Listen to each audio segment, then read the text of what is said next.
Être et savoir. Espace. Mesdames et messieurs, bonsoir et bienvenue. Deuxième numéro de la semaine, deuxième et dernier numéro de la semaine de votre émission Être et savoir. Vous le savez, tous les mercredis et jeudis, quand il est 15h sur Radio Espace, nous essayons ici de décrypter les sujets qui ont en lien avec l'éducation. Comme tous les jours, avec les mêmes chroniqueurs, M. Kernon. Monsieur Alpha, Monsieur Alpha Amadou Keïta, bonsoir. Bonsoir, Monsieur Mohamed Kondé. Ne me demandez pas pourquoi je suis en train de rire. Ah oui, parce que je pense qu'aujourd'hui on a bien déjeuné. Hein. Non, je suis en train de m'amocher avec moi-même. Monsieur Cheikh, bonsoir. Bonsoir, Mohamed Ali. Bonsoir et bienvenue. Ça va, vous avez votre salaire? Hein? Bien sûr. C'était bloqué 2 ans.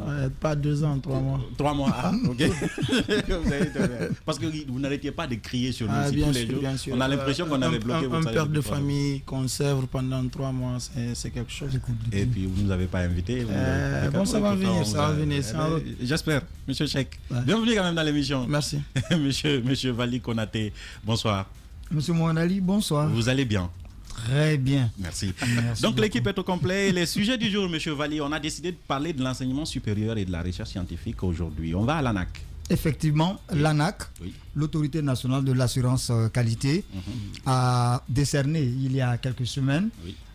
des accréditations pour différents programmes d'enseignement supérieur en République de Guinée. Oui. Et on s'est rendu compte que, contrairement aux universités privées, les universités publiques étaient à la traîne. D'accord. Nous nous sommes posé la question de savoir pourquoi les universités privées sont peut-être un peu plus devant et les universités publiques à la traîne. Oui. D'accord. Ces résultats méritent d'être analysés. C'est ce que nous allons faire aujourd'hui. Évidemment, et pour cela, nous avons invité un certain nombre d'acteurs. Nous aurons au téléphone, par exemple, le docteur Kernon Bari. Il est le responsable du programme journalisme de l'ISIC, le programme validé sur les deux. On va en parler peut-être. Et nous aurons également M. Mohamed Efassila. Il est le fondateur de l'Université Générale Lansana Conté de Lambagny. Mais notre invité de parcours, il est avec nous en studio. C'est bien sûr docteur Mamadou Bobosso. Il est le recteur de l'Université Nongo Conakry UNC. Docteur, il est avec nous. Docteur, pour vous dire bonsoir. Bonsoir, merci d'accepter notre invitation. Bonsoir à tout le monde. Et vous aurez tous ces acteurs-là dans cette émission. Et Être et savoir, vous le savez, si c'est maintenant que vous venez de nous prendre, l'émission démarre juste après cette transition. Être et savoir. Espace. Qui sont avec moi en studio, M. Vali. Commençons par ce sujet, tous azimuts. Oui. Un enseignant poignardé à Dixine, ça fait remous cette semaine. Effectivement, le 28 mars dernier, c'est-à-dire le dimanche passé, un enseignant a été mortellement poignardé par un voisin. Oui. Il revenait des activités sportives avec ses élèves, dit-on, et en colère parce qu'il aurait occupé la devanture de son conteneur. Oui. Son voisin l'aurait poignardé à plusieurs reprises avec une paire de ciseaux et un couteau. D'accord. L'enseignant est décédé des suites de ses blessures. Et ça a créé des remous parce qu'après on a eu des élèves qui ont tenté de manifester leur colère. Ils sont allés saccager le conteneur. Mais la question que l'on se pose, c'est que les syndicats de l'enseignement, personne n'en a parlé, monsieur. Oui. Même si on a un syndicaliste avec nous. Aucun groupe syndicaliste n'a eu à en parler parce que on ne comprend pas. En fait, ce qui se passe, parce que quand un enseignant est agressé jusqu'à ce que la mort s'en suive, je pense bien que non seulement les syndicalistes doivent réagir, mais le ministère de l'Éducation nationale doit également réagir pour situer les responsabilités afin que de tels actes ne se répètent pas. Surtout que les enseignants, on n'en a pas beaucoup. On n'en a pas beaucoup. Voilà, on est en manque d'enseignants et que si nous surtout que ces enseignants qui accompagnent les enfants pour les activités sportives à l'école, ils sont très peu. Ils sont très peu. Et ceux qui sont même formés par rapport à cette à ce module-là, c'est peu en Guinée. D'accord. Donc, je pense bien que le ministère de l'Éducation nationale et de l'alphabétisation et les syndicats, ils doivent essayer de voir les contours. D'accompagner le dossier. Parce que, effectivement, parce que cet enseignant-là a une famille derrière lui. Et voilà. La vie tout court, la vie d'un être humain, c'est sacré, mais la vie d'un enseignant, c'est un peu plus, monsieur Cheikh. Mohamed Ali, il y a un problème qui se pose parce qu'il faut savoir dans quel contexte ça a eu lieu. Est-ce que c'était dans l'exercice de ses fonctions d'enseignement ou bien c'était un truc du quartier? Activité sportive. Il revenait d'une activité sportive avec ses élèves. Activité sportive avec ses élèves. Mais donc c'était en dehors de l'enceinte de l'école. C'est là-bas qu'il y a lieu de parler du problème d'espace vital. Les enfants ne doivent pas aller jouer devant des conteneurs. Il faut qu'ils soient dans un coin sécurisé. Je peux vous poser une question, monsieur Cheikh? Monsieur Cheikh, est-ce que monsieur Cheikh maîtrise un peu les circonstances humaines? peut valoir la mort d'un enseignant? Non, je ne parle pas de la mort, je parle de l'intervention. Non, on parle de la mort. Non, attendez, je parle de l'intervention du MENA ou l'intervention des syndicalistes par rapport à... Mais surtout du mouvement syndical. Je peux comprendre que le MENA n'intervienne pas. Mais je ne peux pas comprendre que le MENA syndical reste muet quand ce genre de situation se fait. C'est ça que je veux expliquer. C'est un problème pénal. C'est un problème qu'on doit porter devant la justice. Parce qu'il y a eu mort d'homme. Maintenant, le problème, c'est est-ce que c'est du ressort des services de l'éducation de parler de ça ou de s'engager? On est en train de parler d'un enseignant qui est décédé. Monsieur Cheikh, les différents syndicats de l'éducation, ils doivent quand même faire au moins une déclaration. Je pense que je suis d'accord par rapport à la déclaration. C'est un enseignant qui est décédé, voilà, Monsieur Mohamed Ali. D'ailleurs, la bizarrerie dans cette histoire de mouvements syndicaux en République de Guinée, c'est qu'on ne parle de mouvement syndical que quand on parle d'argent. C'est-à-dire que là, on ne tient pas compte de la formation, on ne tient pas compte des contours de la vie des enseignants. On a bastonné des encadreurs la dernière fois à l'Ansanaya. Vous avez entendu un mouvement syndical en parler? Non. Personne n'en a parlé. Nous étions saisis du dossier, mais aucun mouvement syndical n'a levé la voix pour dire que ça ne devait plus se faire. Aujourd'hui, c'est un enseignant qui est mortellement atteint. Les mouvements syndicaux restent indifférents face à cette situation. Et je vous rappelle, on se demande donc à quoi ils servent. Ça ne fait même pas 2 semaines. Il y a un autre enseignant, un professeur de maths, qui s'est fait, qui a été assassiné vers Symphonia à cause de sa moto. Et là, de toute façon, quelle soit de la vie des enseignants, pour certains, ça ne vaut rien. Ça ne vaut rien. Non, ça vaut quelque chose. Maintenant, il est décédé. Oui, l'assassin, il est arrêté à Printemps. Il est dans les mains de la justice. D'accord. Mais comment montrer que ce n'est pas un citoyen lambda qui est décédé? Comment mettre de la valeur à cette activité, à ce métier? Qu'il appartient à une corporation. Il appartient à une corporation. Justement, on n'est pas en train de faire preuve de solidarité. Le problème avec nos syndicalistes, c'est qu'ils s'entredéchirent avec des guéguerres qui ça c'est le pas le problème coup et ils laissent les autres. Donc maintenant là on voit ils oublient l'essentiel de leur... Deuxième sujet tous azimuts, c'est cette vidéo. On revient encore là-dessus, monsieur Fadi. Il y a 2 semaines on parlait de la vidéo obscène de Cancan. Maintenant c'est une autre vidéo de Kindia qui refait surface. Effectivement, comme on dirait, bis repetita. Nous l'avions dit ici la dernière fois. Nous l'avions dit la dernière fois. Si les événements de Cancan ne sont pas médiatisés, si les gens ne sont pas sensibilisés à l'utilisation des nouvelles technologies de l'information, notre jeunesse va à la dérive. On a dit que ce qui s'est passé à Cancan n'était pas emblématique à Cancan et que d'autres régions ou d'autres villes du pays connaissaient une pareille situation. Effectivement, à Kindia, une jeune étudiante, elle serait étudiante à l'université de Sofonia, aurait fait une vidéo de 55 minutes environ.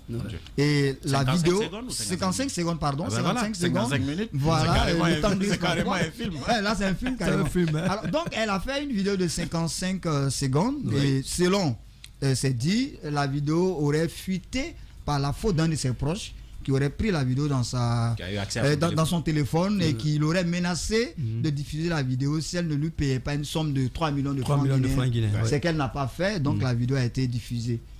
Donc, ce qui est très marrant dans cette situation, c'est que c'est une vidéo qui date il y a de cela 8 mois. Et on ne sait pas ce qui s'est passé durant toute cette période jusqu'à nos jours. Parce que quand on a vu réellement tout ce qui a été raconté dedans, je pense bien qu'il faut aller au contour de la chose. Parce que une vidéo qui a été prise il y a de cela 8 mois. Et qu'est-ce qui peut faire à ce que cette vidéo... Vous savez, moi, que des gens prennent des vidéos en pleine intimité et essayent de garder ça dans leur téléphone, c'est leur problème. Ce qui m'a dérangé, surtout sur le cas de Cancan, c'est du fait que les enfants, ils portaient la tenue scolaire. Et ce qui arrive, c'est qu'on y colle l'image d'un étudiant ou d'une étudiante. C'est l'école ou le système éducatif qui est effectivement cette situation. Là où se situe le problème, c'est que les gens, il y a un problème de mœurs en Guinée. Et je reviens à la même chose. Les cours d'éducation civique ou d'instruction civique ne sont pas correctement donnés. C'est une matière qu'on banalise et pourtant c'est ce qui forge la moralité des enfants. On en a parlé la semaine dernière. Donc quelqu'un a voulu me boxer sur le plateau quand je m'en suis... Quelqu'un a voulu me boxer sur le plateau. Le problème c'est que les enfants ne sont pas assez outillés pour savoir qu'ils seront des futures mamans, des futurs papas. Et que les images qu'ils laissent sur Facebook, ça va les retomber dessus. D'accord. C'est ça le problème. Les enfants doivent savoir que Facebook, c'est pas là où on doit faire tout ce qu'on veut parce que ça vous colle à la peau. Un jour, vous allez aspirer à être quelque chose, genre directeur ou quelque chose. Mais si on regarde, mais ça va pas aller. C'est tout ce qui me dérange dedans. Il faut épargner complètement l'image des écoles. Tout ce qui est lié à l'éducation, il faut épargner cela. C'est-à-dire si les gens veulent faire des vidéos, qu'ils aillent faire leurs vidéos, mais qui ne sont pas en tenue, mais qu'on ne colle pas réellement la situation estudiantine à cette personne. Le problème, c'est le problème. Oui, mais c'est parce que quelque part, vous avez mal outillé vos apprenants. Non, on n'a pas mal outillé. Vous avez mal outillé. Mais moi, je comprendrais que directeur d'école, c'est pas lui de faire ça. Sur ce point, non, moi je comprendrais qu'un analphabète se retrouve dans de telles situations. Oui. Mais lorsque, pour moi, quand on est alphabétisé, on a un minimum de jugement. Oui, mais ça revient. On ne devrait pas tomber dans ce genre d'erreur. L'État a le devoir d'instruire, mais ça revient aux parents d'élèves de dire l'État. Donc moi je pense bien que il faut toujours l'État. Ouais, c'est trop facile à moi j'incrimine les parents. Les parents. Ça aussi c'est trop facile les parents. Voyez, parce qu'en même temps, comme je le disais la fois dernière, ce n'est pas le ministère de l'Instruction nationale, c'est le ministère de l'Éducation nationale. Oui, mais il y a un problème qui se pose. Il y a un problème qui se pose. Mais si ce sont les enseignants même qui. Oui, mais il y a un problème qui se pose. Par exemple, le cas de Cancan.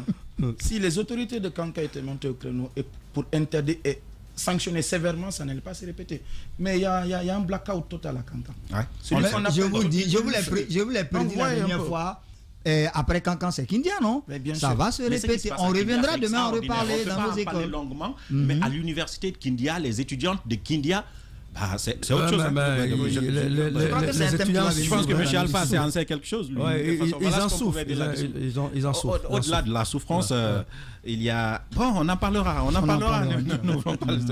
Sinon, il y a ce manque d'enseignants dans les différentes écoles. Un peu partout en Guinée, on nous appelle pour nous dire qu'il n'y a pas d'enseignants par ici, il n'y a pas d'enseignants par là. Mais on a eu le conseil juridique du MENA la dernière fois qui a tenté de nous expliquer pourquoi la situation existe. Mais on ne peut pas l'accepter de toutes les façons. Voilà ce qu'on pouvait dire dans tous azimuts. Maintenant, on va aller sur le sujet principal, mesdames et messieurs. Si vous nous écoutez, vous êtes sur Espace FM et l'émission c'est Être et Savoir. Maintenant, juste après cette transition. Être et Savoir. En studio, Dr Mamadou Bobosso, il est le recteur de l'université Nongo Conakry, UNC, bien sûr. Avec lui, nous allons parler de la performance de cette université. 7 programmes présentés à l'ANAC, 7 avis favorables. 6 programmes présentés. Il va le dire. 6 et 7, c'est pas trop. Mais en tout cas, ils ont eu le maximum de programmes ayant eu avis favorables au niveau de l'ANAC. On va parler avec lui tout à l'heure. Mais M. Valli, dites-nous d'abord, qu'est-ce que c'est l'ANAC? Parce que tout le monde ne le sait pas. C'est un nouveau service, l'ANAC. Effectivement, l'ANAC n'est pas un nouveau service. L'ANAC a été créé depuis 2017. Mais en réalité, l'ANAC a commencé ses premiers programmes d'évaluation en 2019. Disons, donc ce n'est pas une nouvelle institution. Et pour ceux qui maîtrisent mal le monde de l'enseignement, l'ANAC est un peu l'équivalent de l'INRAP dans l'enseignement secondaire et préuniversitaire. Voilà, l'ANAC signifie Autorité nationale de l'assurance qualité. Et elle est chargée de garantit la qualité de l'enseignement qui est donné dans les institutions d'enseignement supérieur et de recherche en République de Guinée. Elle est chargée d'accompagner les universités et les instituts d'enseignement supérieur dans l'amélioration des pratiques au sein de leurs différentes universités. Donc cette institution que constitue l'ANAC a mis en place ce qu'on appelle un programme d'évaluation, on appelle ça un plan d'évaluation des différents programmes à partir de 22 standards. Mais l'ANAC a annoncé qu'elle n'a pas utilisé tous les 22 standards dans l'évaluation des programmes, mais je crois qu'elle a utilisé 12 standards. Alors donc, dans l'évaluation de ces programmes universitaires, on s'est rendu compte que moins de 50% des universités guinéennes ou des programmes qui ont été présentés.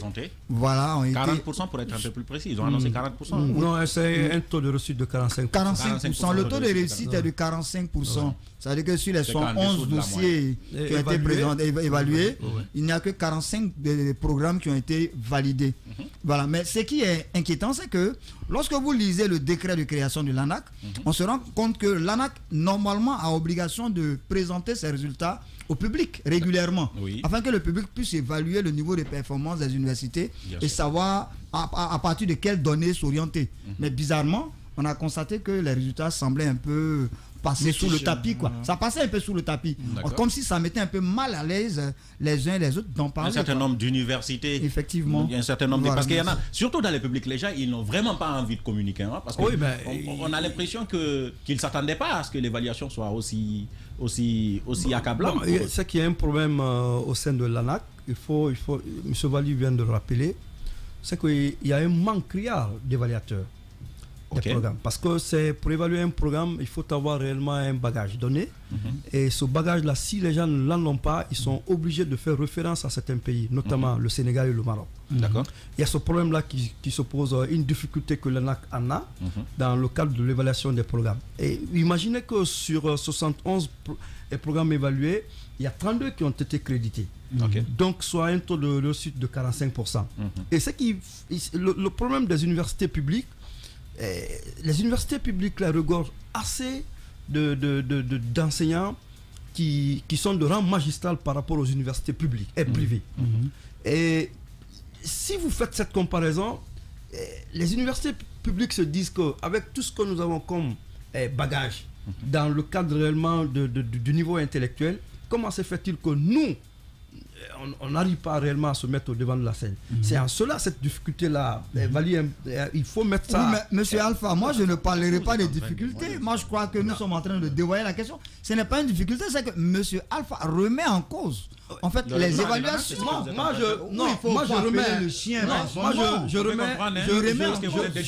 L'ISEC, c'est une institution publique. Il remet en cause les évaluations de l'ANAQ, en fait. Moi, c'est-à-dire que les universités publiques ont beaucoup de professeurs de rang magistral. Et puis ces universités ne se retrouvent pas là. Autrement dit, l'ANAQ aurait mal évalué. Effectivement. Moi, c'est la lecture. l'ANAQ a mal évalué? Non, c'est cette lecture que moi je fais. Comment vous pouvez faire une lecture pareille? C'est-à-dire en ayant... Mais je veux dire, est-ce que c'est avec les mêmes instruments on a évalué toutes les universités? Oui, mais on vient de le dire ici, ce n'est pas avec... Oui, mais ce sont les mêmes instruments. L'ANAQ a précisé qu'elle n'a pas pu ou n'a pas voulu utiliser tous les standards parce que effectivement nos universités d'ailleurs ne pouvaient pas forcément peut-être se soumettre à cela. On se rappellera que dans les 200 meilleures universités africaines, la Guinée ne figure pas. Mais c'est pas la Guinée seulement. L'ANAQ a utilisé moins de 22 standards. Mais ce sont les mêmes standards qui ont été utilisés. On va pas aller sur ça. Par exemple, à l'ISIC, qu'est-ce que je raconte? À l'ISEC, par exemple, est-ce que vous avez présenté des programmes? Bon, nous avons... Je ne peux pas... Non, je ne peux pas...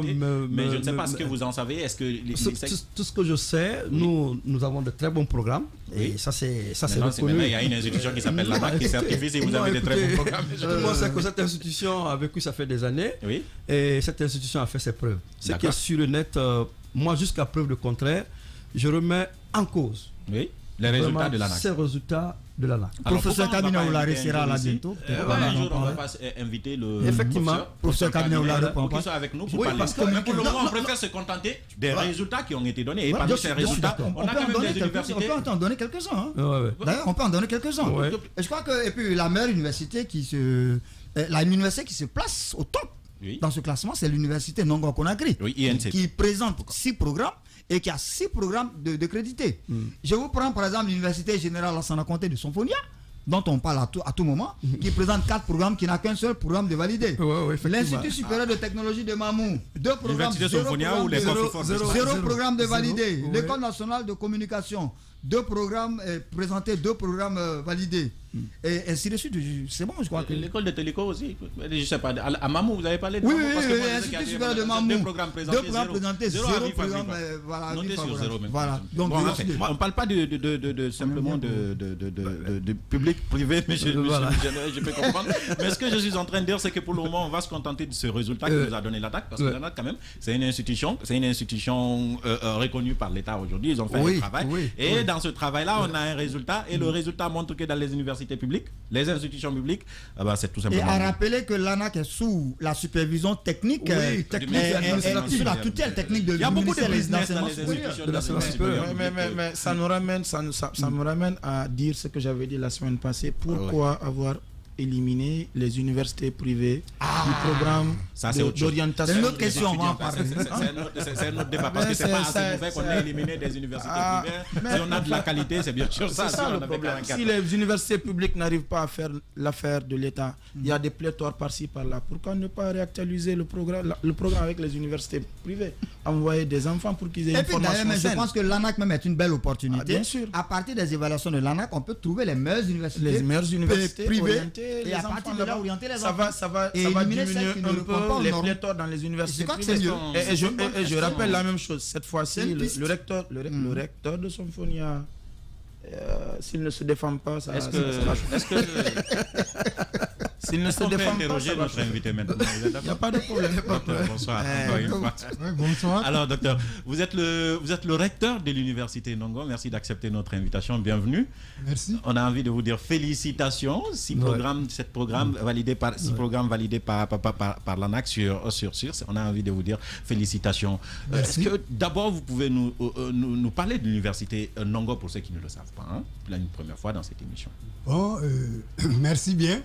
L'université Ndongo Conakry, située au quartier Ndongo, ça c'est déjà un truc. Il y en a qui ont des noms, baraques, ceci, cela, toutes sortes de choses. Mais nous avons valorisé le quartier où nous sommes. Aujourd'hui, tout le monde sait que, en parlant de l'université Ndongo Conakry, tu dis Ndongo c'est quoi? Ah, c'est le quartier. C'est le quartier, d'accord. Donc ça, c'est déjà quelque chose. C'est déjà un acquis. C'est un acquis quand même que nous avons eu à faire. Maintenant, l'université a été ouverte en 2017-2018. Nous avons obtenu l'autorisation d'ouverture. 2007 ou 2017? 2007. Ah, j'ai dit 17. Ah, pardon. 2007-2008. Oui. Et nous avons ouvert avec 4 programmes. D'accord. 4 programmes, c'était, je crois, économie, et droit, et génie informatique et administration des affaires. Voilà. Les 4 avec lesquels nous avons ouvert. À l'époque, on n'avait pas beaucoup d'étudiants. Il y a eu quelques orientations de l'État, mais même ça, l'université qui ouvre, parce que les étudiants orientés au privé par l'État choisissent. Effectivement. Choisissent leurs universités. On met seulement privé.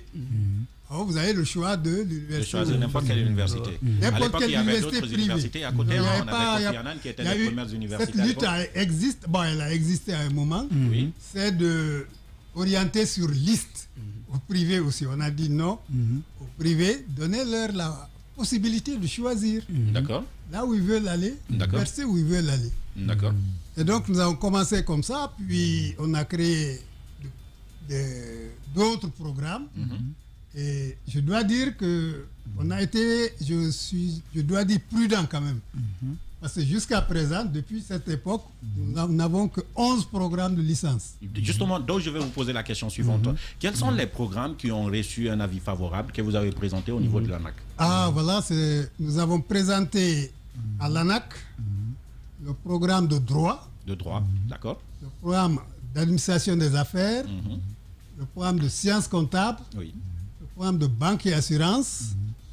Le programme de... J'ai dit banque et assurance. Sciences politiques, pardon. D'accord. Sciences politiques. Et le programme de génie informatique et télécommunications. D'accord. Voilà. Une question, monsieur? Voilà. Sauf que, avant de poser la question, moi, la question qui m'agace un peu dans cette situation, c'est que tout ce qui est lié aux sciences exactes ne se retrouve pas réellement dans cette évaluation. Donc, je me demande pourquoi, chez vous principalement, à l'université de Ndongo Conakry, pourquoi vous n'avez pas des filières liées par rapport aux sciences exactes, et notamment génie mécanique, génie électrique, et maths physique, physique, chimie et consorts. Ça, c'est ma première question. Et ma deuxième question est, à la date d'aujourd'hui, l'université Ndongo Conakry a mis à la disposition, c'est-à-dire les diplômés, des licenciés. Est-ce qu'on peut avoir le nombre exact aujourd'hui qui sont sortis de cette université? Bon, je voudrais d'abord commencer par une chose. Je voudrais quand même écouter votre discussion, si vous me permettez, et relever quelques choses. Et ce n'est pas dire que on a fait dans le public, on n'a pas fait dans le privé, on a fait. Les universités sont libres de postuler. C'est un appel à candidature. Vous êtes libre de postuler. Les universités publiques, je dois dire, n'ont pas... C'est pas qu'elles ne peuvent pas, hein. C'est là où il y a tout le personnel, mais elles n'ont pas adhéré, je crois, suffisamment au processus de promotion de la qualité. D'accord. Elles n'ont pas adhéré. Et donc, si une université ne présente pas de candidature, on a lancé un appel à candidature. Voilà, si vous ne présentez pas des choses où on ne peut pas. Je vais rebondir là-dessus. Deuxièmement, il y a un seul truc d'évaluation, c'est ça. D'accord. C'est le seul outil d'évaluation. Il s'appelle référentiel d'évaluation de programme de formation de l'enseignement supérieur. D'accord. Tous les standards sont là, les 22 sont là. Vous êtes obligé, lorsqu'on vous évalue, de répondre aux 22. D'accord. Et comme j'ai dit, par exemple, on vous donne, il y a une question par exemple sur le personnel. Vous pouvez dire que j'ai le personnel le plus qualifié du monde dans votre rapport. Mais on dit les preuves. Les preuves, c'est le diplôme le plus élevé de chacun, le CV de chacun, le contrat que vous avez avec eux, etc. C'est des choses qu'on n'invente pas. D'accord. Et c'est là que l'évaluation externe, qui est très importante, va voir est-ce que ce qu'ils ont dit est vrai. D'accord. Si c'est vrai, si c'est bien chose, on dit ce standard est atteint. Sinon, il n'est pas atteint. Ça veut dire quoi au juste? À UNC, vous avez les meilleurs enseignants, vous avez le meilleur programme, vous avez quoi? Sur quoi êtes-vous fort au niveau à l'UNC? À l'UNC, nous sommes forts sur l'organisation, sur la rigueur dans le travail et sur l'engagement de notre personnel. D'accord. On va dire que nous avons un personnel d'encadrement très engagé, très dynamique et compétent. D'accord. C'est un équilibre entre anciens et nouveaux. Il y a des anciens comme moi, mais il y a aussi des jeunes qui sont nouveaux. Mais un certain nombre parmi eux étaient des lauréats au bac. On avait envoyé au Maroc. Vous savez que pendant des années et des années, depuis, c'est nos meilleurs esprits vont étudier au Maroc. C'est ces jeunes-là, certains d'entre eux, qui sont revenus et qui sont en train de s'investir à l'UNC. Et vous savez que celui qui est le premier, deuxième ou troisième au bac en Guinée, je vous assure qu'il gardera ce niveau-là partout où il ira. Vous verrez que c'est un très bon travailleur. Alors, c'est ces jeunes qui travaillent chez nous. Voilà, monsieur, disons, docteur, moi ce que je ne comprends pas, d'ailleurs même je crois que la question on va la poser à professeur quand il sera là, l'ANAC, on l'a dit tout de suite, est placée sous la tutelle du ministère de l'Éducation, pardon, du ministère de l'Enseignement supérieur et de la Recherche. Et les universités ou les institutions d'enseignement public dont nous parlons, pourquoi est-ce que ces institutions ne sentent pas la contrainte de soumettre les programmes à évaluation? Parce que Binko Madi a dit, M. Binko Madi, le secrétaire général du ministère, il a dit ceci, il n'y a pas d'autre alternative que de se soumettre à cette évaluation.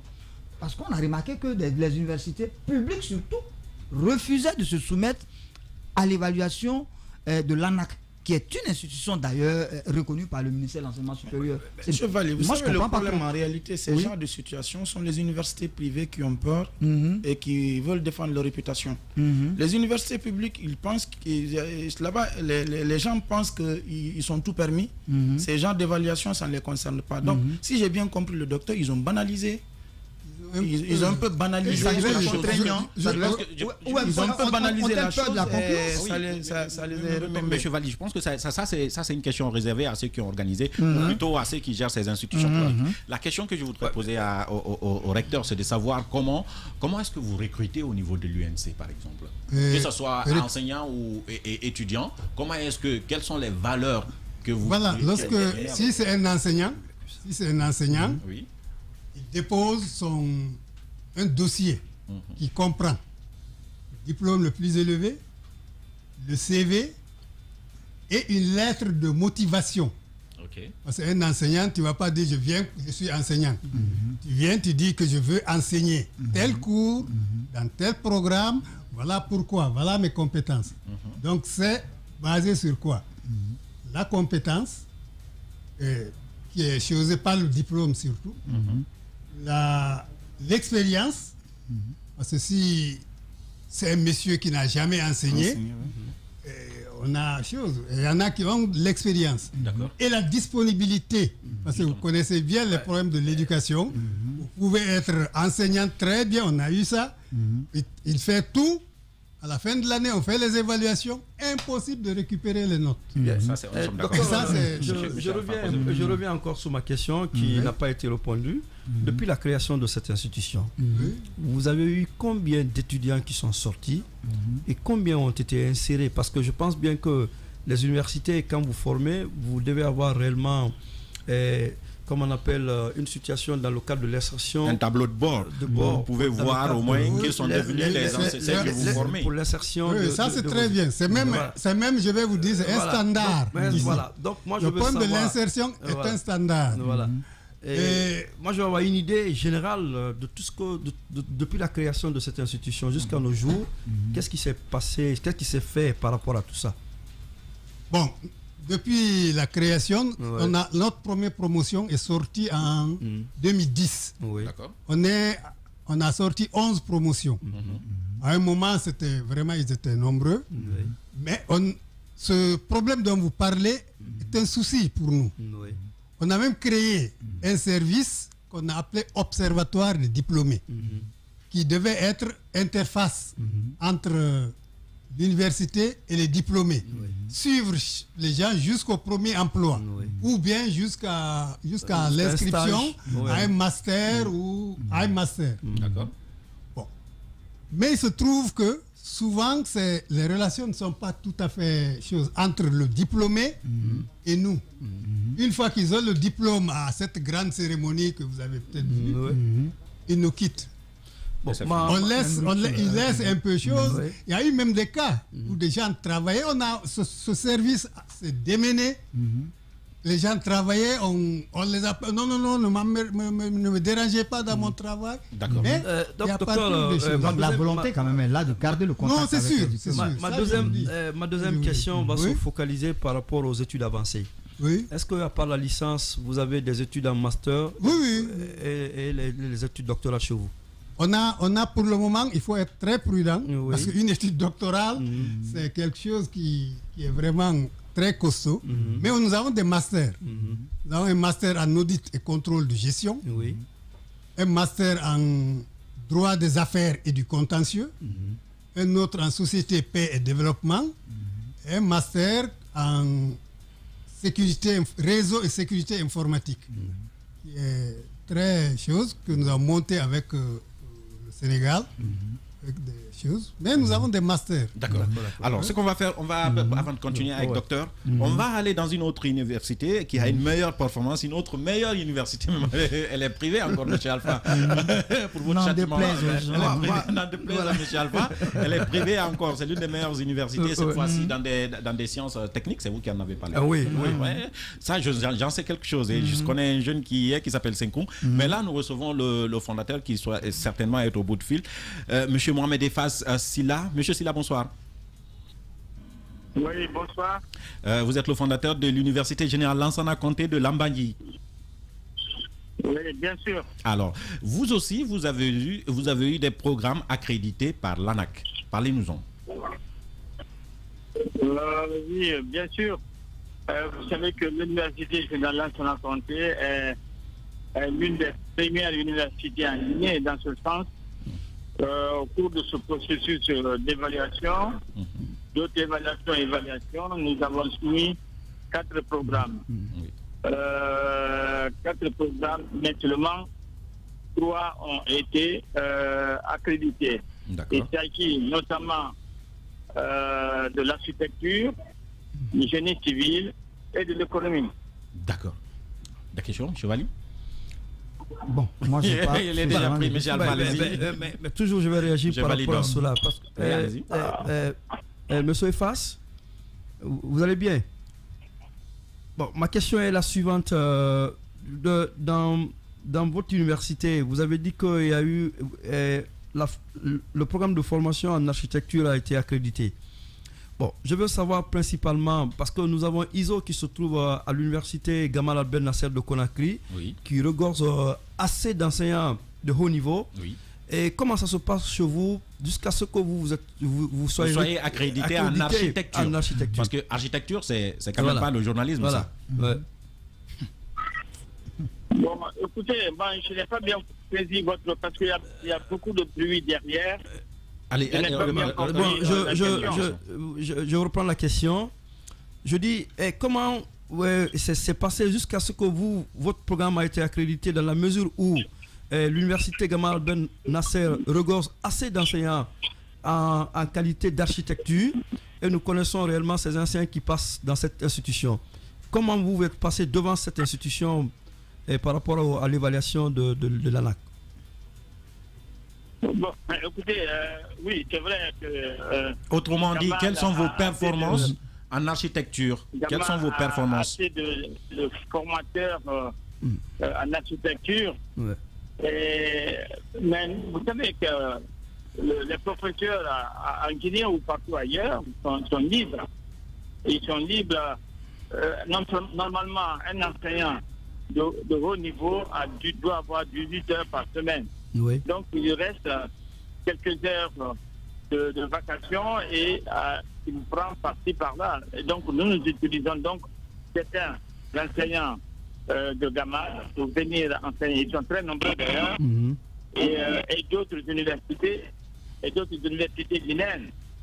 Donc, en ce qui concerne l'architecture, c'est l'ISO qui est qui est notre où nous utilisons assez d'enseignants.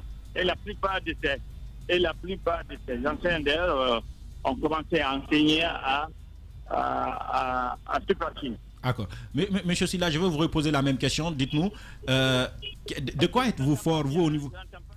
je suis en train de dire, monsieur Silla, si vous nous entendez, de quoi êtes-vous fort au niveau de l'université Lambani? Qu'est-ce qui fait votre force? La force, c'est la qualité. D'abord, la rigueur. Nous sommes très rigoureux en matière de formation. Ce qui fait que, par exemple, en architecture, plus de 80% des étudiants qui sortent sont déjà opérationnels. Oui. Il y a certains qui ont créé leur propre cabinet, d'autres travaillent dans des cabinets, et certains sont dans l'administration publique. D'accord. Ça, c'est la rigueur qui fait tout ça, parce que nous, on ne marchande pas. D'accord. Tu connais, c'est bien. Tu connais pas, tu es obligé de reprendre le cycle. Monsieur Silla, comment expliquez-vous que, si j'ai bien compris ce que vous avez dit, beaucoup de professeurs de Gamal viennent enseigner chez vous? Comment expliquez-vous que chez vous, ça a beaucoup plus marché, mieux marché qu'à Gamal, étant donné que vous avez à peu près les mêmes enseignants? Non. Je suis désolé, je n'entends pas bien. Je reprends la question. Je reprends. Je dis, d'après ce que vous avez dit, on a l'impression que les enseignants à l'ISO de Gamal sont à peu près les mêmes enseignants qui donnent cours chez vous. Donc, comment expliquez-vous pour les mêmes moyens d'évaluation, vous dépassez Gamal? Comment ça s'explique? Non. L'ANAC est une institution rattachée au ministère de l'Enseignement supérieur. Et l'ANAC est l'agence nationale d'autorité d'assurance qualité. Elle est autonome. C'est elle qui définit les critères et chacun des référentiels et chaque université doit se conformer à ces référentiels. Et c'est ce que nous avons fait. D'accord. À partir des évaluations externes, ils se sont rendus compte que nous avons quand même un potentiel extrêmement important en termes de qualité. Ce qui a fait que notre programme a été accrédité. D'accord. Si je comprends bien, parce que je n'arrive pas vraiment à... Oui, vous avez répondu à la question. Peut-être une dernière question. Dites-nous, monsieur Silla, vous aviez présenté 4 programmes, mais un des programmes a été rejeté. C'était quel programme et pourquoi le programme a été rejeté? Ouais, c'est le programme Génie Civil, pas Génie Civil, pardon.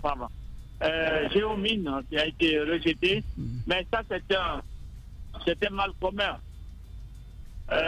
Aucune université guinéenne n'a été, même l'université publique, aucune de ces universités dont le programme Génie Civil a été approuvé. Non, Géomine.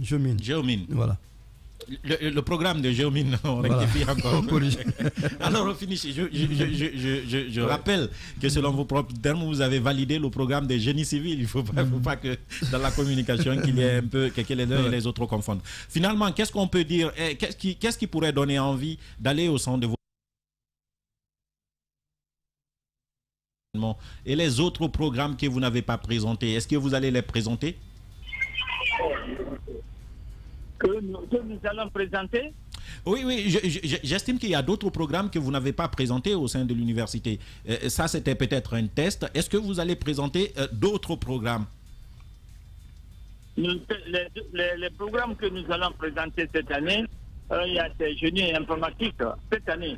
Parce que c'est par cycle, hein, le cycle 2021-2022. Nous avons l'intention de présenter le programme génie informatique, et seulement les deux programmes là pour le moment. Nous ne voulons pas aller à la hâte. Nous jouons sur le temps. D'accord. Parce que le temps donne raison. D'accord. Et ça nous permet de nous performer avant de faire venir les évaluateurs pour évaluer nos différents programmes. D'accord. Ça va être toi, M. Silla. Merci d'avoir répondu à nos questions. On a écouté. L'Université Générale Lansana Conté, pourtant, c'est une université qui semble n'être pas connue par tout le monde, mais ça travaille au sein finalement. Là où il y a un problème, mais souvent on confond avec celle de... Là où c'est paradoxal, celle-ci c'est paradoxal, ce sont les mêmes enseignants de l'université de Gamal qui viennent enseigner à l'université Lansana Conté, mais c'est le programme de l'université Lansana Conté qui a prévalu. Lansana Conté de Lambani, l'université privée. Ça veut tout simplement dire que les enseignants dans les universités privées accordent beaucoup plus de sérieux. Il y a de la rigueur. Surtout à Lansana Conté. Je sais, j'enseigne quelque chose. Monsieur Cheikh, c'est l'environnement qui fait l'homme. Lorsque la structure organisationnelle d'une université est convenable, l'enseignant donne mieux. Donc ça veut dire qu'il y a trop de laisser-aller dans les universités publiques. Ça sous-entend qu'il y a un certain laisser-aller dans nos universités. Entre guillemets, je ne parle pas de l'ISEC parce que l'ISEC est une référence. S'il vous plaît. Si vous permettez, je voudrais peut-être vous aider. Et d'abord, il faut savoir, est-ce que ISO a répondu à l'appel à candidature? Ça, c'est la première chose. Ils n'ont pas répondu. On ne peut pas les évaluer. Donc, l'ISO, je pense que l'ISO n'a pas répondu à l'appel à candidature. D'accord. Mais il y a aussi l'auto-évaluation, le rapport où c'est un travail très harassant. 7 domaines, je crois, 7 domaines d'évaluation, 22 standards qu'il faut regarder, trouver des preuves, etc. Et dans le public, c'est pas évident de le faire. Surtout si on n'a pas adhéré à la chose. D'accord. Sans vous couper, on va aller dans une université publique maintenant. On va aller à l'Institut supérieur de l'information et de la communication de Kountia, où on a présenté 2 programmes, mais un seul a été validé, le programme de journalisme. Pourquoi pas la communication et pourtant d'accord, on va poser la question à M. Vali, il est avec nous. Docteur, bonsoir. Oui, bonsoir. M. Vali, première question. Oui, monsieur Barry. Docteur Barry, bonsoir. Voilà, ma première question est de savoir, vous avez présenté 2 programmes, il y a un seul qui a été validé. Qu'est-ce qu'on reproche au programme qui a été rejeté, si vous le direz, c'est invalidé? Voilà. Alors, ce qu'on reproche au programme de communication, c'est que la question qui est posée, parce que j'ai du mal à entendre ici. On est en train de dire, M. Bali, on sait qu'à l'ISIC, il y a 2 programmes, journalisme et communication. Vous êtes chef de département, je pense, de programme. Vous êtes responsable du programme journalisme qui a été validé. Dites-nous pourquoi, qu'est-ce qu'on a reproché au programme de communication? Dans le de la NAC, à savoir par exemple l'existence de travaux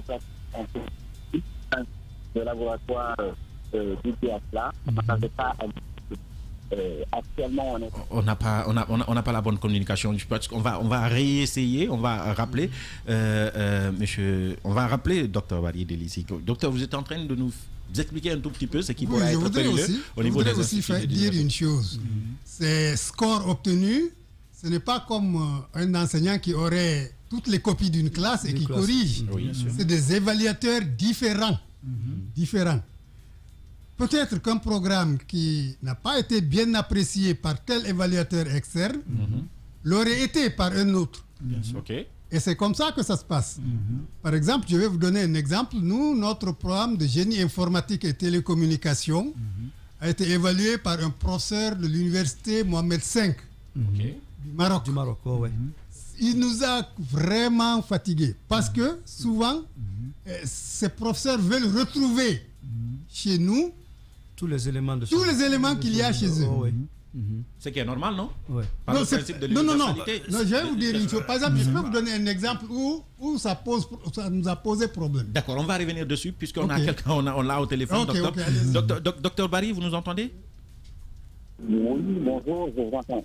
Donc, on était en train de parler de votre programme qui a reçu un avis favorable du côté de l'ANAQ. On demandait quel reproche fait-on au programme de communication pour ne pas la valider? Pour ne pas le valider.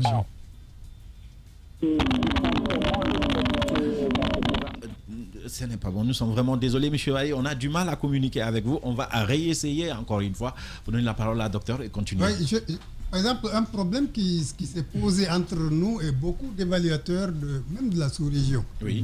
C'est le problème, c'est la notion d'unité d'enseignement. D'accord. D'unité d'enseignement, oui. Unité d'enseignement. Chez eux, là-bas, ça existe. Chez nous, encore une fois, tout est très bien, encadré à l'enseignement supérieur. Il y a, sur la licence, il y a un arrêté portant réglementation de la licence, un arrêté portant réglementation du master, un arrêté portant réglementation du doctorat. Ça, on ne peut pas sortir de ça. Dans ça, dans la licence, vous ne trouverez nulle part unité d'enseignement. Et qu'est-ce que c'est? C'est par exemple l'unité d'enseignement. En maths, on réunit analyse, algèbre, choses, et c'est l'unité. Mais ce n'est pas comme ça. C'est qu'à l'intérieur de l'unité, les cours peuvent se compenser. D'accord. Et chez nous, dans notre réglementation, aucun cours ne compense un autre.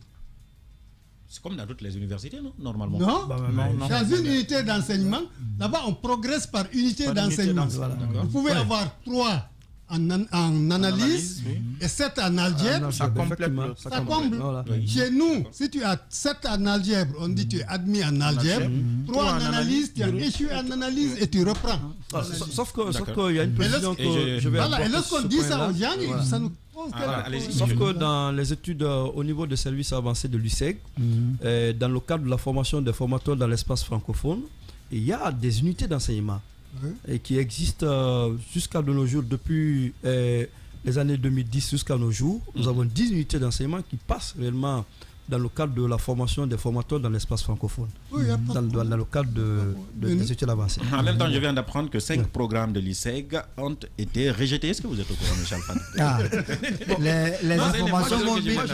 Je comprends la réaction de Michel Fan, mais moi, je n'ai pas de programme rejeté. Je vous dis bien, moi, je n'ai pas de commentaires autour de ça. Ah oui, bien sûr. Oui, mais l'ANAQ est indépendante, il faut rappeler que l'ANAQ est indépendante et que l'ANAQ est sous la leçon qu'on doit tirer de ça, c'est que les universités privées, les universités font le travail plus que les universités publiques. Est-ce qu'on peut parler un à un? Parce que vous voyez, c'est à peu près désagréable à l'oreille, surtout dans l'après-midi. La question que l'on pose pour clôturer, puisqu'on n'a plus le temps, mais je sais quelle est la conclusion qu'on pourrait tirer. La conclusion, les universités publiques doivent accorder beaucoup plus de sérieux aux tests d'évaluation et essayer de progresser. D'accord. Parce que là, en éliminant les universités privées des trucs d'orientation des enfants, on a privé les enfants de beaucoup d'opportunités. C'est ça la vérité, d'avoir une formation de pointe. Mais si on les réoriente vers les universités publiques, alors là, ils doivent avoir l'aimabilité de faire des efforts pour satisfaire ces enfants afin qu'à leur sortie, qu'ils ne puissent pas venir s'ajouter à d'autres chômeurs et créer des problèmes. Les programmes qui ont été invalidés dans les universités, par exemple, publiques ou privées, est-ce que ces universités ont le droit de continuer à enseigner ces programmes, M. Alpha? Oui, ça n'a rien à voir. Est-ce que ça ne devrait justement pas être contraignant, qu'on ne les enseigne pas parce que ça n'a pas de qualité? Il faut interpeller ces institutions d'enseignement supérieur d'améliorer leur façon de faire, d'améliorer les conditions de travail. D'accord. Surtout ça. Et mieux, moi, ce que je vais un peu rajouter ce que M. Cheikh a dit, c'est que l'ANAQ est autonome. Moi, je pense qu'il faut faire associer à cette institution d'autres évaluateurs pour permettre d'étendre réellement le champ d'action. On va faire la critique de l'ANAQ lorsque nous aurons le professeur ici. Je sais ce que je suis en train de vous dire, parce que je connais pas mal d'évaluateurs en Guinée, et si tous ceux-là sont mis à côté, ils ne sont pas dans le mouvement de l'ANAQ, je pense bien qu'on a beaucoup de choses à faire. D'accord, on finit. Monsieur Valli. Moi, je vais retenir que l'existence même de l'ANAQ est à saluer. Contrairement à l'INRAP qui est dans une certaine léthargie, l'ANAQ est dynamique, elle apporte quelque chose. C'est un premier élément. Le deuxième élément, je souhaiterais que l'ANAQ, la soumission des dossiers à l'ANAQ devienne totalement contraignante. Il faudrait que chaque université sache que les programmes sont regardés, observés, analysés pour s'améliorer. Et troisième élément, il faudrait que les universités privées, il faudrait que l'État jette encore un nouveau regard dessus. Je pense que ce serait une source d'émulation pour les universités publiques. Il faudrait que cela se fasse. Lorsqu'on parle des grosses sommes, notamment dans d'autres universités, on sait ce que ça fait. Docteur, un dernier mot rapidement. Un dernier mot là-dessus. Bon, je voudrais vraiment vous remercier de cette opportunité. Et le débat était très intéressant. Nous espérons que vos auditeurs ont pu comprendre un peu ce qui se passe. Et encore une fois, même les évaluateurs dont on a parlé là, personne n'est mis de côté. Pour les évaluateurs aussi, il faut postuler.